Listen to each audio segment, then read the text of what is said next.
lahat ng mga tanong ko ay una, magagaling po sa affidavit of investigation niyo po.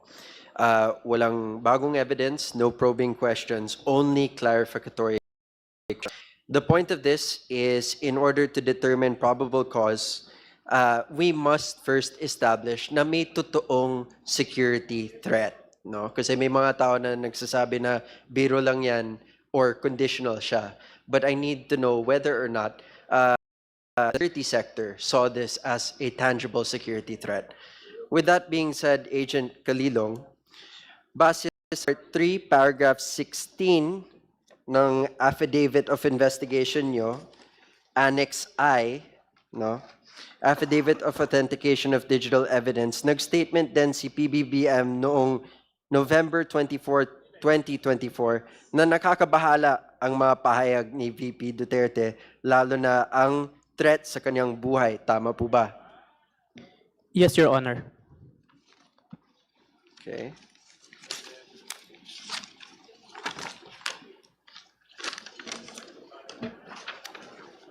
Base naman sa Part 3, Paragraph 22 ng Affidavit of Investigation at Annex O ng Affidavit of Authentication of Digital Evidence, sinabi ng Philippine National Police sa isang statement na in light of Vice President Sara Duterte's recent statement, which directly referenced an assassin contracted to target the president, the PNP recognizes the grave nature of this matter. Tama po ba yan?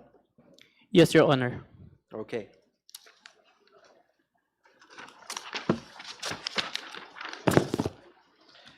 Tama din po ba na mula sa parehong statement na sinabi the safety of the president is a matter of a national concern and any direct or indirect threat to his life must be addressed with the highest level of urgency.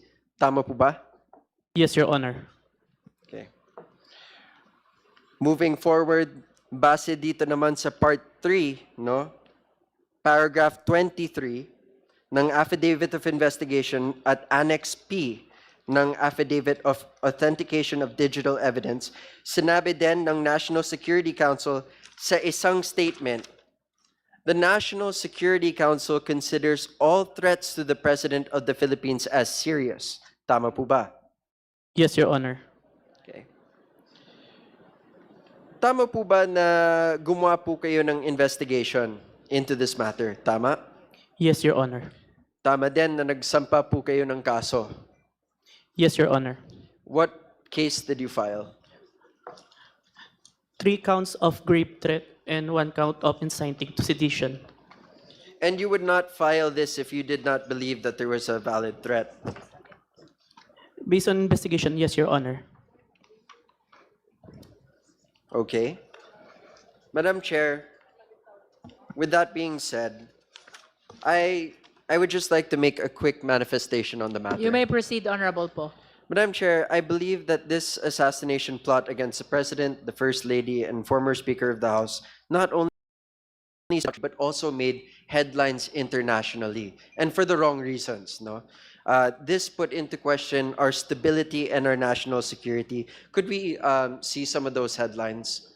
I just want it on the record. All right. So the headlines provided by the NBI have been submitted. Now it is on our big screen. Madam Chair, the reason why I bring this up is because this is no ordinary threat. No, this is a threat by the Vice President against the President of the Republic of the Philippines. And people around the world took note of questioning our stability and our national security. I remember a case in 2018 of a teacher who had made a similar threat online and was arrested by the PNP. He was not a public official. He was an ordinary Filipino citizen. This committee has to take into consideration that moment, no, in 2018, because we are sending a message with the decision that we make today on probable cause. I would like to thank the resource persons for confirming the statements of the National Security, Philippine National Police, and the President of the Republic of the Philippines. Maraming salamat po. You mentioned about the video of the teacher, the Uh, clip about the teacher. I mentioned that in 2018 po, there was a teacher who had been arrested for having posted on social media that there Do you would. have a news clip also about that teacher? I do not believe we have a clip. Do we have a clip of it? Can we again the headlines earlier requested by the Honorable Po? I just want to place on record, Honorable Po, if you wish to read, the headlines from the international news platform. Yes, para na sa record natin.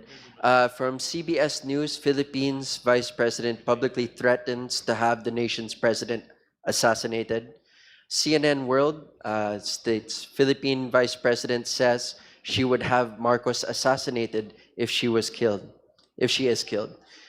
Reuters has Philippines boost security after VP's assassination threat. And the Hindustan Times says the Philippine VP Sara Duterte makes big statement. She says, "If I die," and so All on. right, that is for the record. You have other manifestations? No, Madam Chair, just the fact that this will set precedence on how we deal with matters of national security, and we must take this seriously. All right. The Honor Director Melvin Matibag. Yeah, Madam Chair, just for the record, based on what the Honorable Congressman Brian po mentioned, we confirm that in 2018 there was a teacher, teacher. Do you have a news clip of that public school teacher? We don't have it now, but we can have it authenticated. One of the members, Honorable Po is trying to establish the two standards that we are observing with respect to the threat committed by the teacher who was immediately arrested. Yes. And a case was filed and convicted, correct? Hindi po ma'am, ganito nga po, kaya po ako gusto magsalita. Kasi po, nung panahon na yun, ang umaresto rin po dito kay Ronel May, ang NBI po.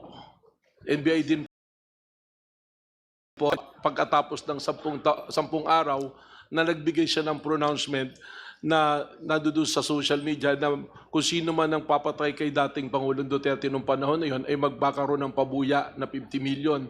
At nagkaroon po ng manhunt, inaresto siya after 10 days na aresto. At to my recollection, lumuhod yung tao na nagmamakaawa na sinabi na hindi naman seryoso, nagbibiro lang. The point is, why are we saying this? Is because we in the law enforcement, the National Bureau of Investigation, we consider the President and to any official of the government a serious threat. Hindi po ito pwedeng biro-biro. And yung mga pinakita nga pong video kanina dyan, yan po ay pinag-aralan at naging parte ng pagdidesisyon ng National Bureau of Investigation para habla ng isang criminal case po kay Vice President Sara Duterte na ngayon ay nakapending sa Department of Justice. So, ang punto nga dyan, kami po ay kumikilos, ang NBI kumikilos, naman po ang binigyan ng threat. In fact, to my recollection, nung inimbitahan po si Vice President Sara at meron din siyang aligasyon na may threat din sa kanya, we want to pursue it. Pero wala naman po at hindi rin po siya dumalo dun po sa pagpapatawag po ng National Bureau of Investigation. Madam All Chair. right. Honorable Po. Madam Chair, just to manifest, no, it's important to highlight this because it shows due process. There was a threat, it was investigated, and in the end, he was released naman. Our purpose here is to determine probable cause. It's not to make a final decision on anything. The point here is investigation. If it's found out later on there's no viable threat, then that's part of what we have to do sa trial. We're not there yet. We're on probable cause. Kaya I bring this up because what happened in 2018 is part of due process. This too is part of due process. Just trying to be fair, Madam Chair. We know the manifestation of the Honorable Po. Any other manifestation from the Director of the NBI? Gusto ko lang pong dagdagan dong sa sinasabi po ni Honorable Brian po na actually hindi po ito pinawalan ng law enforcement. Nagkaroon po ito ng it so happen na kaya po hindi nagtuloy-tuloy yung kaso, there was a finding of illegal arrest kasi hindi naman siya yung parang naging continue. Dapat po nag-direct filing eh. Ang ginawa nung hinulip, pinapasok po sa inquest ano po. But as to make a comment dun sa due process po na dapat pare-pares yung standards, sa National Bureau of Investigation, we want to make sure na kung ano po yung ginawa ng isang ordinaryong tao at ng mataas na opisyal na parehas po na krimen, eh kailangan po namin All the comments of the NBI director are noted by the committee. Let's proceed to our clarificatory questions. We now recognize